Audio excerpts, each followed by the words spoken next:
lesson, we're going to take a look at solving absolute value inequalities. And before we do, just as we always do, we're going to go over the 3 vocabulary terms.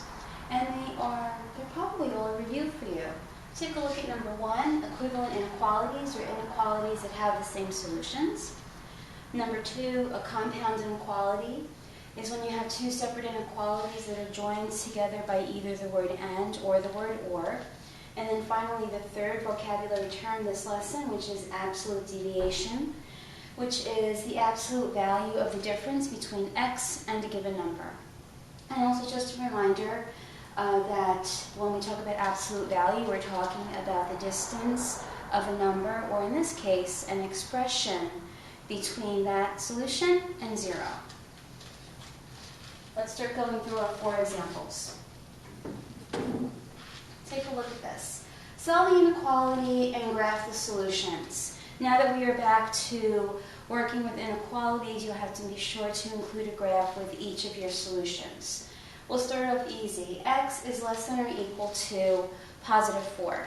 Now, just as we did when we were solving absolute value equations, we have to take our absolute value inequality and branch it off into 2 separate inequalities. Now the first one is going to be x is less than or equal to 4. So we're going to set it up exactly the same way that we did when we had equations. We take the expression that is within the absolute value brackets. Here it's only the letter x.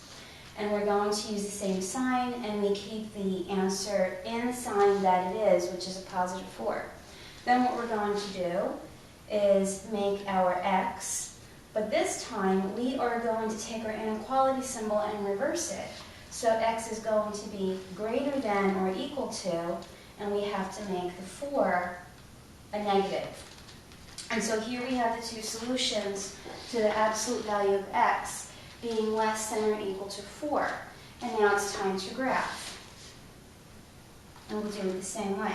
Whichever of the 2 numbers in our solutions comes first on a number line has to be here. So you have to make sure that your solutions on your number line are in ascending order. Now because we are looking at less than or equal to and greater than or equal to, we are going to have closed circles on our solutions. Here x is going to be less than or equal to 4, which means our answers will go to the left. And here x is going to be greater than or equal to negative 4, meaning that the solution set is right between these 2 numbers, negative 4 and positive 4. Let's take a look at our second example. Here we have the expression, the absolute value of x minus 6 is greater than 9, and we're going to do exactly what we did in our previous example. Branch it off into 2 separate inequalities. Our first is going to be x minus 6 is greater than 9. So just to remind you, we're not changing anything between this expression and this inequality and our first one here, except that we're removing the absolute value brackets. And then our second one will still be x minus 6, but instead of greater than, it will be less than, and instead of a positive 9, we have a negative 9. And then solving it is very easy. What we have to do is apply a positive 6 on both sides. And when we do, we have that x is greater than positive 15. And then over here, when we put a positive 6 on both sides, we have x is less than negative 3. So what does that look like on a number line? So here is our negative 3, and here is our positive 15. What we have here is x is greater than 15. That gets an open circle because it means the number 15 is not included in the solution set. Since it's greater than, the arrow will go to the right. And when x is less than negative 3, again, negative 3 is not included in the solution set, and the solution, x goes to the left, which is where the numbers are lower. Time for a 3rd example. Here you see this is a little bit more complicated. This is more than just a one-step inequality. Our goal here, if you remember from when we solved absolute value equations, is to get the absolute value brackets by themselves. And here they have a coefficient of 2 and there's a positive 3 there. So the first thing we're going to do is negate that constant, and we'll do that by putting a negative 3 on both sides. So we have 2 times the absolute value of 5a minus 1. Oops. Sorry about that. Plus 3 minus 3 is less than or equal to 11 minus 3. That leaves us with our 2 times the absolute value of 5a minus 1 being less than or equal to positive 8. Now what we'll do is we'll divide both sides by this coefficient 2. And when we do that, we have the absolute value of 5a minus 1 by itself being less than or equal to a positive 4. And what we're going to do is make our branches. Our first inequality will be 5a minus 1 is less than or equal to positive 4.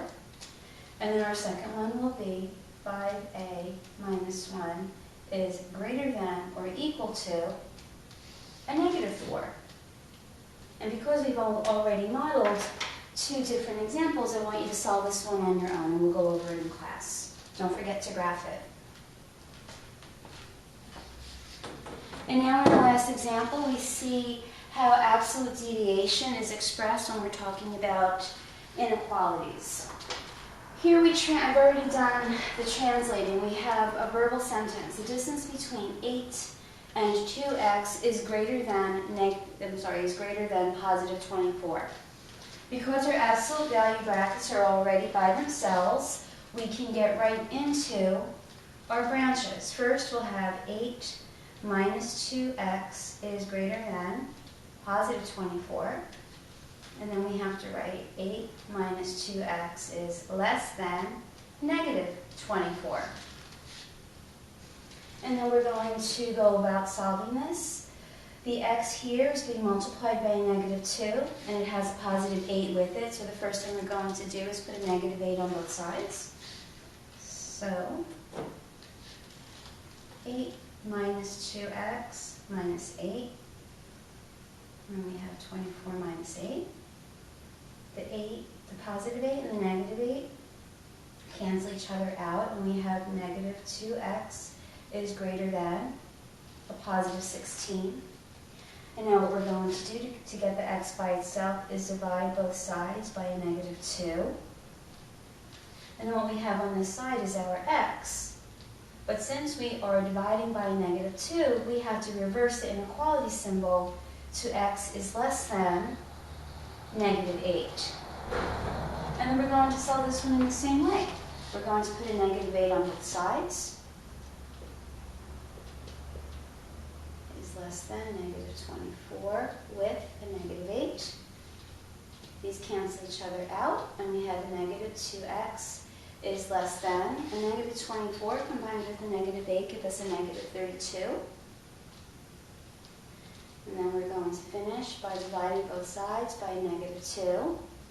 And just as we did before, because we are dividing by a negative number, we have to reverse the inequality symbol. So now x is greater than a positive 16. And then, of course, we have to graph it. I hope you can see this. Here we have a negative 8. And here we have a positive 16. When x is less than negative 8, we have an open circle, and the arrow goes to the left.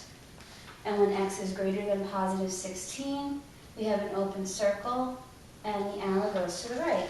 So as you can see, the computation itself is not difficult. It's pretty basic. It's pre-algebra. This is about having you learn how to set up the 2 inequalities from the one with the absolute value and solving for the 2 solution sets of x.